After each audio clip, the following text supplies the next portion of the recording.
नमस्कार, मैं श्रुति और आप देख रहे हैं NBC 24। बिहार के मुख्यमंत्री नीतीश कुमार के एनडीए के साथ होने के बावजूद भी एनडीए को 9 सीटों का नुकसान हुआ।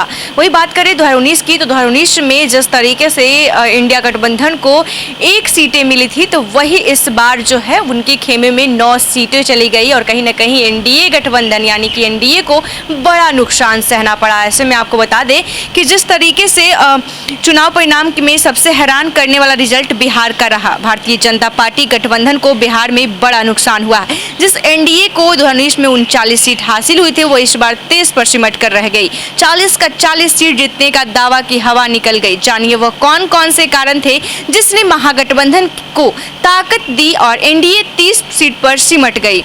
ऐसे में एनडीए बिहार के सभी 40 सीटों को जीतने का लक्ष्य रखा था, लेकिन एनडीए बिहार के अंदर 30 सीटों पर सिमट गई। 9 सीटों का नुकसान हुआ है। बिहार में जदयू और भाजपा दोनों को 12-12 सीटें मिली है। चिराग पासवान सभी 5 लोकसभा सीट जीतने में कामयाब हुए हैं। हम पार्टी को 1 सीट मिली है। वही रिजल्ट पर गौर करें तो पता चलता है कि अंतिम चरण के चुनाव में भाजपा को बड़ा झटका दिया है। अंतिम चरण में 8 लोकसभा सीटों पर चुनाव हुए थे। ज्यादातर सीटों पर एनडीए के उम्मीदवार चुनाव हार गए।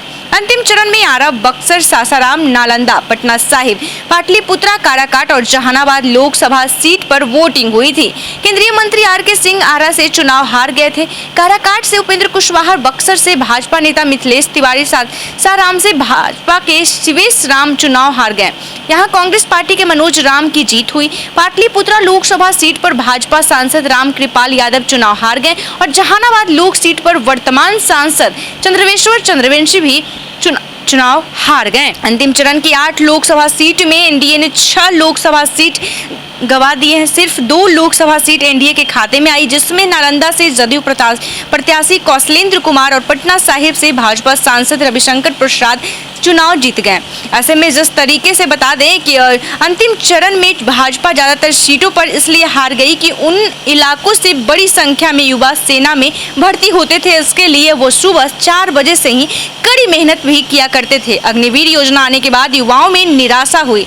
बिहार में जिस तरीके से तेजस्वी यादव और राहुल गांधी ने रोजगार को मुद्दा बनाया, उसे युवाओं का समर्थन मिला। मालूम हो कि बिहार में 64% से अधिक आबादी युवाओं की है।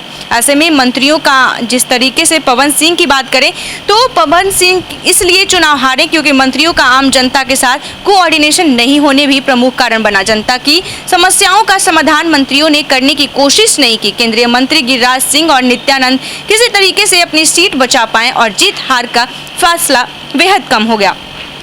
पवन सिंह को टिकट नहीं दिए जाने से शाहबाद क्षेत्र में राजपूत वोटों में बिखराव हुआ और वोटों का ध्रुवीकरण भी हुआ। जिस तरीके से चुनाव के दौरान युवाओं में निराश देखी गई, ज्यादातर मतदान केंद्रों पर युवा नदारद थे। ऐसे में बता दें कि नौकरी को लेकर एनडीए नेताओं ने युवाओं को ठोस आश्वासन नहीं दिए और मध्यम वर्ग में भी उत्साह नहीं था। रोजगार नहीं मिलने के चलते जहाँ युवाओं में निराश थी, वही मध्यम वर्ग टैक्स के बोझ से परेशान थे। तो आपको बता दें कि जिस तरीके से एनडीए का नारा था कि इस बार 400 पार, लेकिन कहीं न कहीं 30 पर ही सिमट कर रह गई। ऐसे में बता दें कि कहां चूक हुई, हमने इस वीडियो में आपको विस्तार से बताया कि आखिर कौन सी वजह रही जिस वजह से एनडीए जो है 30 पर ही लटक कर रह गया। ऐसे ही तमाम खबरों के लिए देखते रहे NBC 24। धन्यवाद।